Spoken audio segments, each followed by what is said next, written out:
শিলিগুড়িতে চাকরিহারা শিক্ষক শিক্ষিকাদের মিছিল ও পথসভা আপাততভাবে স্বস্তির বার্তা দিয়েছিল সুপ্রিম কোর্ট।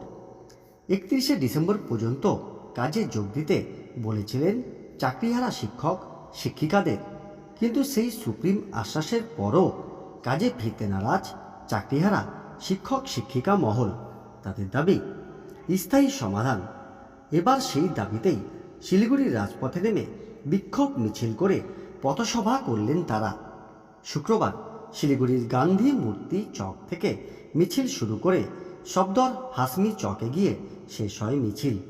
এরপর রাস্তায় বসে পথসভা করেন তারা। শিলিগুড়ি বয়েজ হাই স্কুলের রাষ্ট্রবিজ্ঞানের শিক্ষক সেলিম জাফর বলেন, সুপ্রিম কোর্টের রায়ে আমরা খুশি নই। সর্বোচ্চ ন্যায়ালয়ের কাছ থেকে এমন রায় বা আশ্বাস আশা করিনি। একদিকে সুপ্রিম কোর্ট যখন বলছে যারা যোগ্য তারা স্কুলে ফিরে যাক, তাহলে এখানেই যোগ্য আর অযোগ্যদের বিচার হয়েছে। সুপ্রিম কোর্ট কমিশনের উপর চাপ সৃষ্টি করে যোগ্যদের তালিকা বের করুক। আমরা 9 মাসের জন্য নয়, স্থায়ী সমাধান হোক, এটাই চাই। আমরা এখন সিদ্ধান্ত নিয়ে উঠতে পারিনি যে আমরা স্কুলে যোগ দেব কিনা। বাদল কুমার সরকার, নন্দপ্রসাদ হাই স্কুল।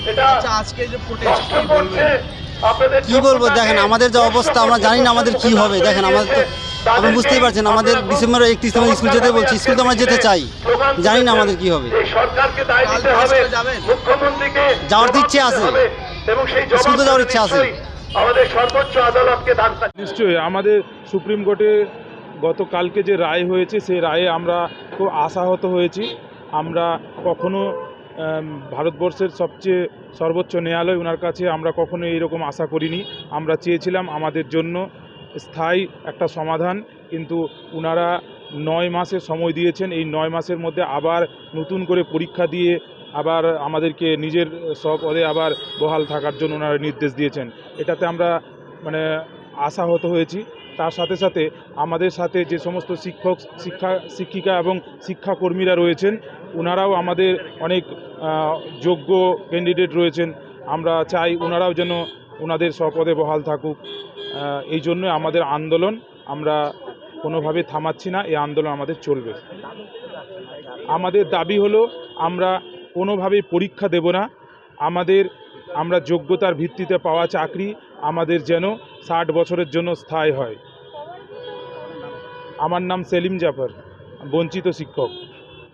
दीदी आपका नाम? मेरा नाम है बोईशाखी चटर्जी। मैं Ambari high school Ghoshpukur district Darjeeling से हूँ। आज तो प्रोटेस्ट हो रहा है, क्या बोलेंगे? प्रोटेस्ट हो रहा है, देखिए प्रोटेस्ट तो होगा ही ना।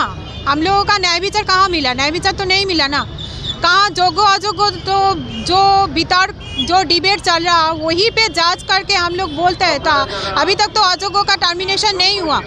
तो जो जिस सब्जेक्ट पे मूल मामला फोकस्ड है, कौन योग्य है कौन अयोग्य है, इसी को लेकर ना पूरा मामला है। इसी को पूरा एक तो खिचड़ी टाइप का हो गया, इसीलिए ही तो पूरा कैंसिल हो गया है। तो सबसे पहले मैं अभी तक प्रशासन के तरफ अर्जी रखती हूँ कि आप पहले अयोग्य व्यक्ति को टर्मिनेशन कर दीजिए, जैसे हम लोग तभी स्कूल में जा पाएंगे। कल से स्कूल जाएंगे? देखिए कल से स्कूल जाना या ना जाना ये तो मेरा एक का मामला नहीं है। ये सारा जो हम लोग योग्य शिक्षक शिक्षिका अधिकार मंच के तरफ से सभी से जो डिसीजन लेंगे वही होगा। और यदि अयोग्य लोग को निकाल नहीं दिया जाएगा अभी तक, तो किस लिए हम लोग जाएंगे? तो एक ही तो हुआ ना, तो मामला तो एक ही जगह पे आके टिका ना, यही बस।